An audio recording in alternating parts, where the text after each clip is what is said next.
Good morning mga palangga. So, ayun mga mag-share sa inyo. So, mga palangga, malutan ta Cebu. Ay, wala ta sudan. So, sudan ng ta Cebu. So, wala suwata mga palangga. Kagaya lubati ko. Yung bakay ko lubati, Kina. So, sudan ng ta. Para ma-healthy nga ito nga lawas. Tagang ako nga bata. Makakawsang, laswa. So, ano daw sudan mga palangga. Nanlan, tikit mga palangga. Kaya nga, ang chimpo, subo, hindi mayo. So, ako, napaos pa ko mga palangga. Kay, sa ubo ko mga palangga. Ulan, tapos mainit. So, dapat magkaon kita laswalo at yung palangga. E parang ato ni sising siya makako. So, muna siya palangga. So, malutot ka kagang galay sini. Itanong ko, kay para hindi ako kabakal. Kita mahal sang utan sa mga palangga. Kasi utan mahal mga palangga. So, itanong ko nila dito guys. Ang iya nga, galay. So magulo naman kasi ang kapayas mga palangga. Nga, magkapayas. Kit-kit mga palangga. Yung pangayo ko lang yung mga palangga. Mas kamay. Just, kinanin sa amin kay duwa na lang kami bata ko. Kaya bakal ko kapon sang 35 nga okra. So 35 yun siya mga palangga. So mas mayo sa mga palangga kung itanom sa mga palangga kaya kabakal ka kasi kita sa aton nga kwarta mga palangga kagulang ka mga palangga mo ba? Gulang sa mga palangga. Nga ugat may ano na siya. Babungot. So kanugon sa atong kwarta mga palangga. Mas mayo gid ako matanom sa sunod saran. Kaya para may wow, unta kag mga kalaswat mga palangga. Tanong bata. Hunghunit na kay gampang. Pag wala na sa palangga ka, pangimos. Gulang sa mga palangga. Kansa. May tagaan ta na ng planta para may utanta. May sabol lang sa oras wala matangga. So may nagluto na siya. So may gintanong mo kung kalabasa mga plangga. May gintanong mo kung kalabasa mga plangga. So yan ako magulayan. Mangita sa kalabasa kay may tanong ko nga kalabasa. So bukol pa lang siya mga plangga. Pakita ko karon sa inyo nga ko nga kalabasa. So amo ni sa nga kon nga kalabasa mga plangga. So nagtubo na siya, naglaba na siya.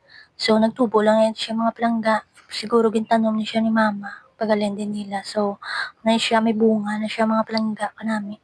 Kanami sang iyang bunga. So mas maayo gid siya may tanom ta sa aton nga saran para may utanon ta kung wala ta sudan mga palangga. So muna siya ang akon nga kalabasa.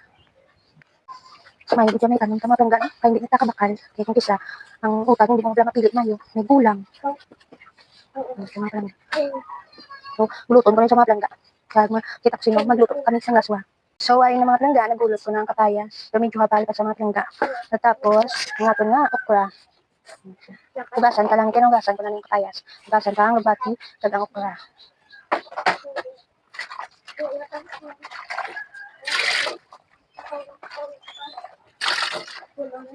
So, na. Ato naman okra. Hugasan ko naman ang ato nga okra, mga palangga. Ato nga okra, nga gulang na siya, mga palangga. So, okay na na. Kami okra lang. Ayan. So, maning ato nga laswa. Tatlo lang kaklase, mga palangga. So, hindi siya. Usually, ginabutaan ko siya sa kalkag. So, subo hindi ko mabutang kay pinaubo kami. So, butuan ka na siya mga palangga. Tatlo lang ka. Utang.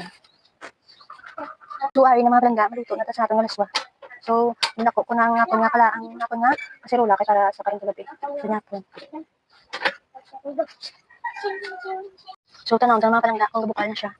So, medyo init ako mga palangga. So, ibutang ka ng ato sa mga palangga. Kay dungan ta na ng aton nga okra. Kabukal-bukal na siya mga palangga. So, takloban ta ka, pulton ta naman magkumok. Ang pagbutang ta sa alubati. So, butangan ta na mga seasoning mga palangga. Butangan ta seasoning para magnamit pa din ang saboy. So, butang ta na ang alubati.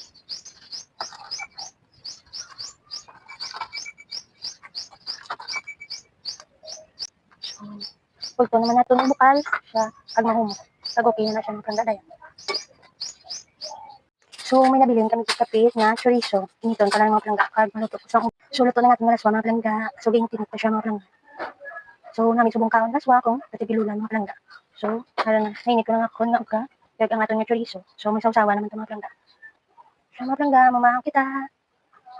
Thank you for watching our video mga palanggas. So, don't forget to follow us and share and give us a star. Thank you mga palangga. Have a good day and God bless you all. Always take care and don't forget to pray always mga palangga. So, bye-bye.